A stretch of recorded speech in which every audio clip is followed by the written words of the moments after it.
Hi, my name is Nicole, and this is my first video blog, and hopefully I'll be doing many more.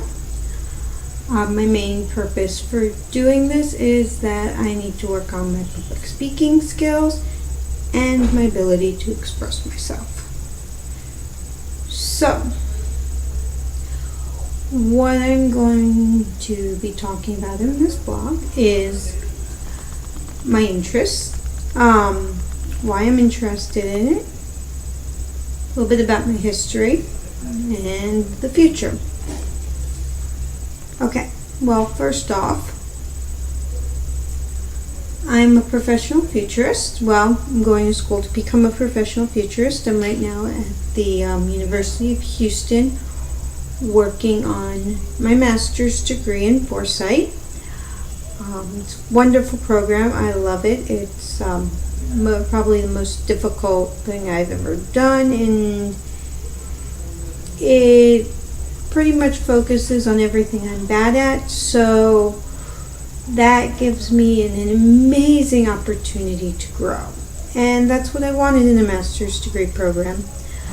I had before looked at programs in statistics, biostatistics, industrial engineering, and stuff like that, but it really didn't meld well with me.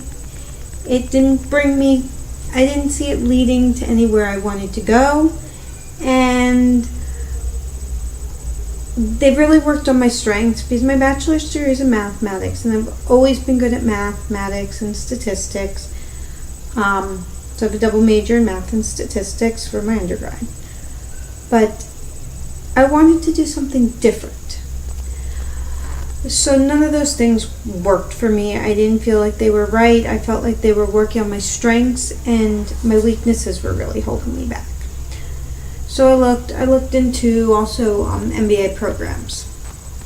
They did not feel right for me either, because I really wasn't interested so much in the business aspects. I didn't want to take things like economics and all this stuff.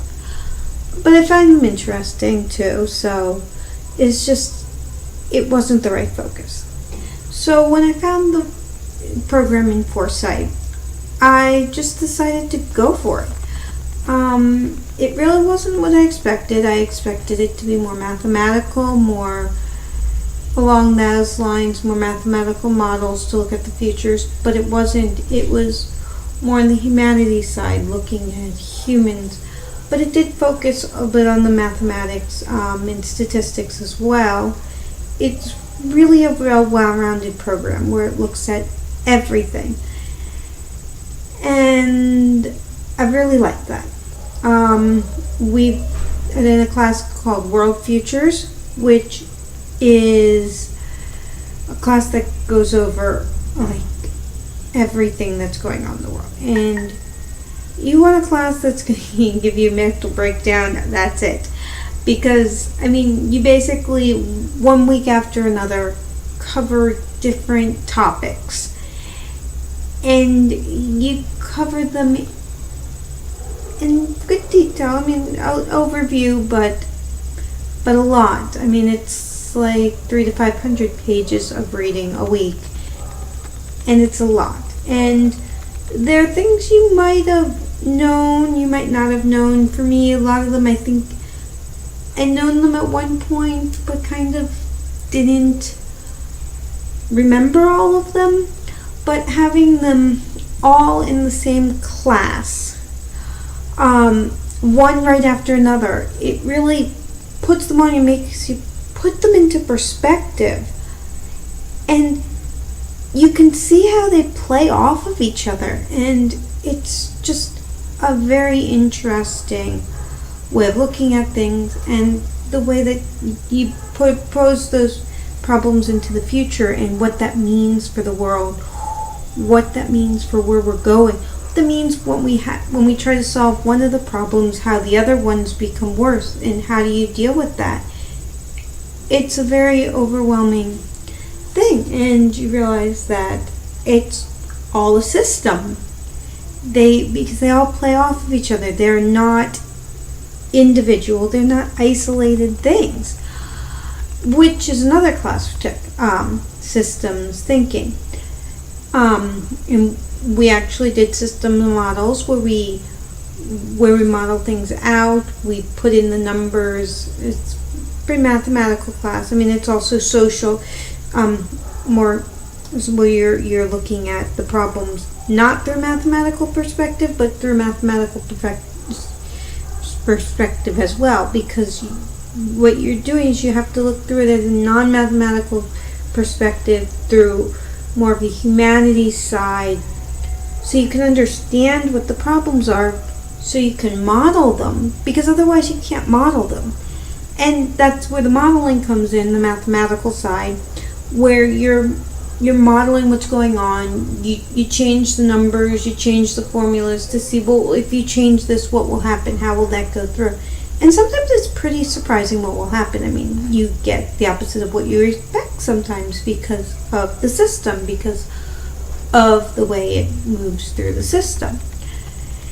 And then when you're done with that, you go back again to the humanities side, because, well, the model's no good if you don't apply it. So we go back to applying the model. We go back to putting that into the human side of things.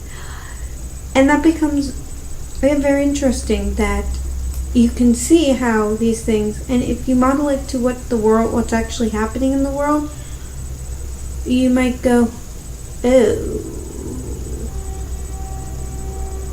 And things just don't work out well. But other times you realize, wow, it might be bad now, but the way things are changing, it's going in a good direction.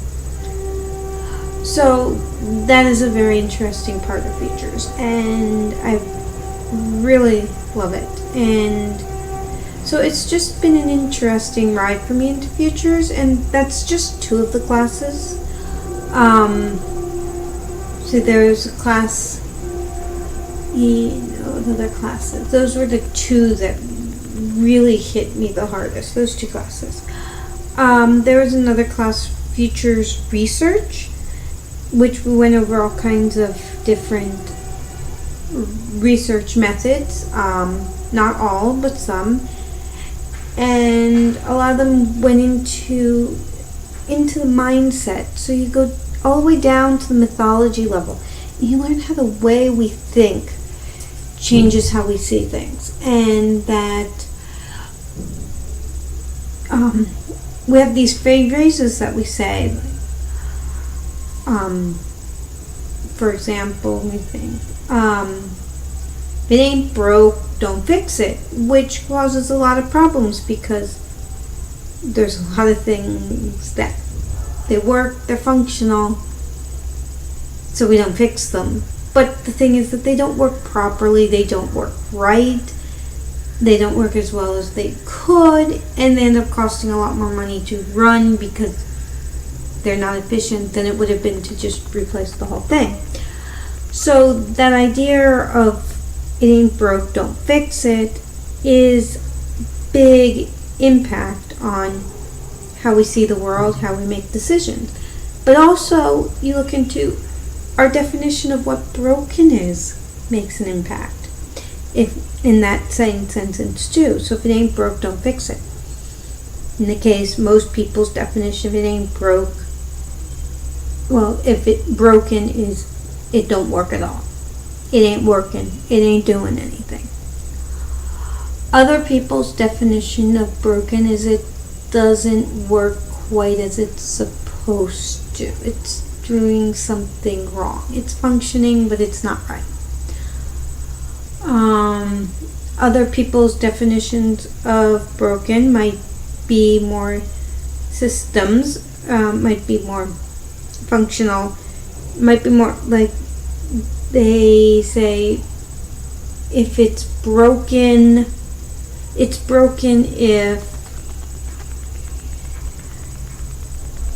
if it's not what was it? Sorry. It's broken if it's not doing as we want, if it's not bringing us to where we want to go, it's not efficient. It's inefficient. It's broken. Okay, so they'll bring you to deciding that different things need to be fixed with that statement if it's not broken.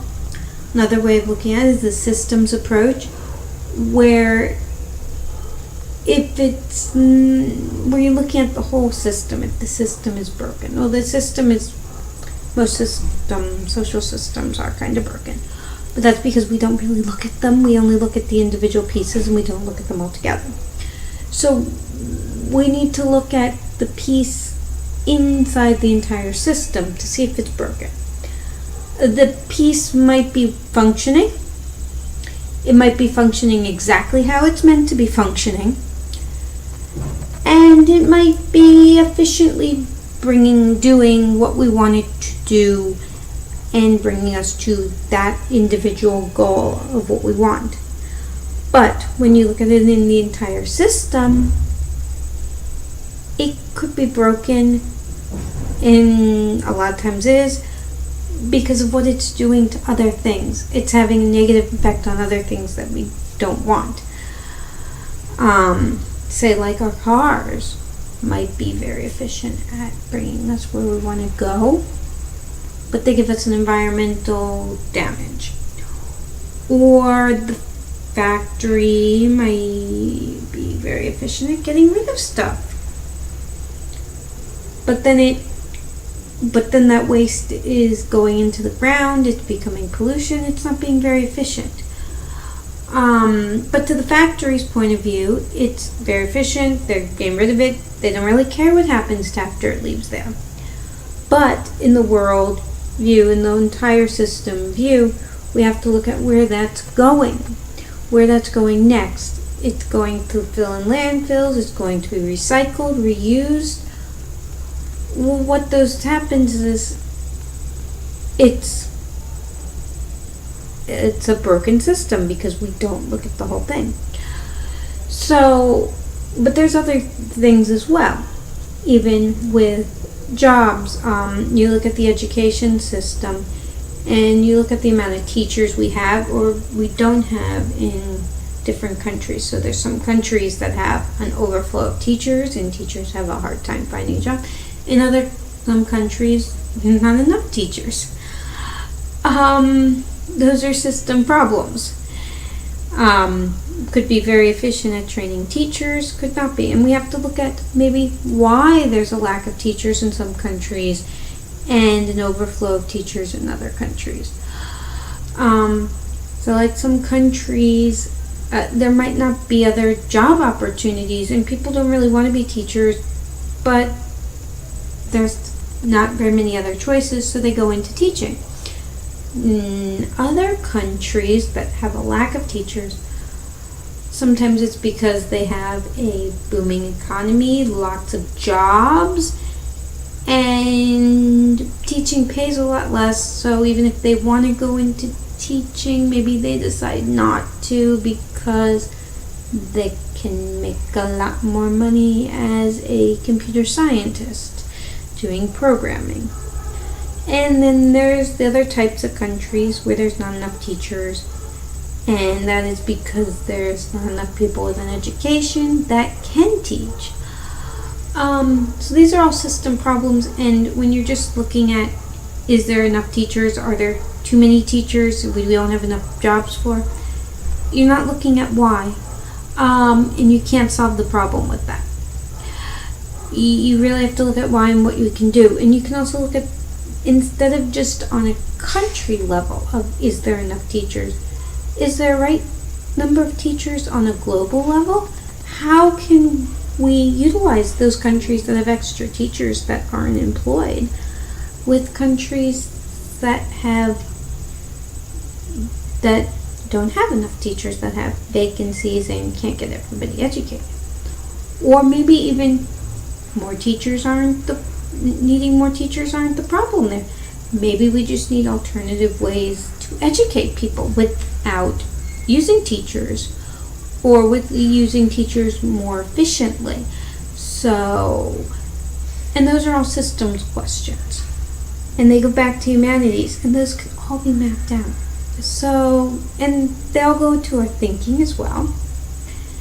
And so it's what's broken, what isn't, the system, and so it becomes very interesting. And I really like future studies, and I'm going to be telling you more about that in future blogs, and also more about myself and my thinking. And I will probably be doing more blogs where I analyze my thinking and mistakes I've done in the past, and just what I want out of my future and the future of the world. And so I hope you enjoy, and I hope we find my blogging gets better as I go along. Alright, thank you.